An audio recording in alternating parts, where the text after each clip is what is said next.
Halogens के oxo acid ये होते हैं, ये याद करने हैं। देखो क्लोरीन के, देखो जैसे ये एच HOClO2 लिखा हुआ है, ये क्लोरिक एसिड है ये। इसकी ऑक्सीडेशन नंबर देखो, क्लोरीन की यहाँ +5 है, यहाँ पे बीच में एरो सा आ गया, ये कोई HOClO2 ये है। ठीक है, तो इसमें क्लोरीन कौन सी ऑक्सीडेशन नंबर में है? +5 में है। और यहाँ पे फिर ये है क्लोरिक एसिड। एक एसिड से 2 ऑक्सीडेशन नंबर आप कम करते हो तो अस एसिड बनता है। तो ये +3 ऑक्सीडेशन नंबर वाला कौन सा एसिड है? Chlorous acid. अस एसिड से 2 ऑक्सीडेशन नंबर और कम करते तो हाइपोअस बन जाता है, तो हाइपो क्लोरस एसिड +1 में है ये क्लोरीन। और जो इक एसिड है उससे 2 ऑक्सीडेशन नंबर अगर आप बढ़ा देते हो तो पर इक हो जाता है। तो यहाँ पे क्लोरीन यहाँ +7 में आ रहा है ना, तो ये इनके नाम है।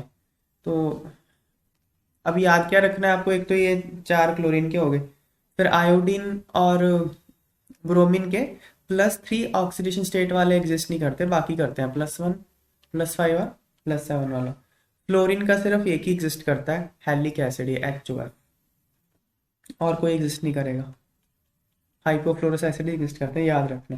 फिर इनकी स्ट्रक्चर तो बहुत आसान सी है, देखो Cl एसिड OOOOH, ये हो गया पर क्लोरिक एसिड है ना, HOClO3। बस एक एक ओ हटाते जाओ तो Cl एक लोन पर रह जाएगा वहां पे।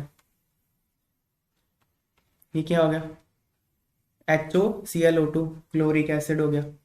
फिर एक और हटा दो, लोन लोन पर आ जाएगा, और Cl ऐसे डबल ऐसे, ये हो गया HOClO क्लोरस एसिड। फिर हाइपोक्लोरस क्या होगा? HOCl।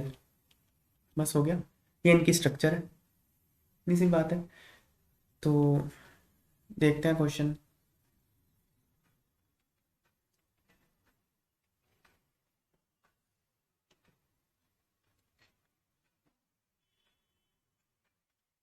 Reduction potential of some ions are given below. Arrange them in decreasing order of oxidizing power. देखो ये इनके रिडक्शन पोटेंशियल है। जिसका रिडक्शन पोटेंशियल जितना ज़्यादा होगा, मतलब वो उतना ज़्यादा रिड्यूस होना चाहता है। वो रिड्यूस कैसे होगा? इलेक्ट्रॉन गेन करके, मतलब वो उतना ज़्यादा इलेक्ट्रॉन गेन करने की टेंडेंसी रखता है, तो जिससे इलेक्ट्रॉन गेन कर लेगा उसको तो ऑक्सीडाइज कर देगा ना वो। तो अगर रिडक्शन पोटेंशियल ज़्यादा है तो ऑक्सीडाइजिंग पावर भी ज़्यादा है। तो इसमें रिडक्शन पोटेंशियल इसमें इसका सबसे ज़्यादा है, तो ये सबसे अच्छा ऑक्सीडाइजिंग एजेंट, नहीं सॉरी इसका है ना, हाँ इसी का है, इसका सबसे ज़्यादा है ना, तो ये सबसे अच्छा ऑक्सीडाइजिंग एजेंट है। उसके बाद ये, फिर ये, तो क्या आंसर आ गया? थर्ड आ गया, यही है। ठीक है, explain why acidity of oxo acids of chlorine increase in the given order. जैसे जैसे आप सेंट्रल एटम का ऑक्सीडेशन नंबर बढ़ाते हो ना, ऑक्सो एसिड की जो एसिडिक स्ट्रेंथ है वो बढ़ जाती है, एक जनरल रूल है ये। देखो कैसे है, क्यों? क्योंकि इसकी स्टेबिलिटी बढ़ती जाएगी। देखो एसिडिक स्ट्रेंथ किस पे डिपेंड करती है? कॉन्जुगेट बेस की स्टेबिलिटी पे। आप इनमें से एक एक H+ हटा दो ऐसे, इनमें से H+ हटाओगे तो ही बनेगा ना, ClO-, ClO2-, ClO3-, ClO4-, यही बनेगा ना। जितना ज्यादा ये स्टेबल होगा उतना ही ज्यादा ये रिएक्शन फॉरवर्ड जाएगी, उतना ही ज्यादा ये एसिडिक होगा। और ये इसकी स्टेबिलिटी का ऑर्डर ये है,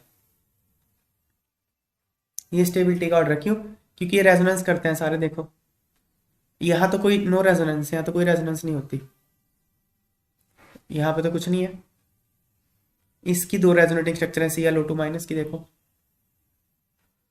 ये स्ट्रक्चर है इसकी ClO2- की, यहाँ रेजोनेंस हो रही है 2। ClO3- में 3 होंगी रेजोनेटिंग स्ट्रक्चर, ClO4- में 4 होंगी, यहाँ चारों दिखाई हुई है। तो जितनी ज्यादा रेजोनेंस उतनी ज्यादा स्टेबिलिटी, तो इसलिए स्टेबिलिटी का ऑर्डर ये है, जितना ज्यादा स्टेबल बेस होगा उसका एसिड उतना ही ज्यादा एसिडिक होता है। एसिडिटी का ऑर्डर है बस।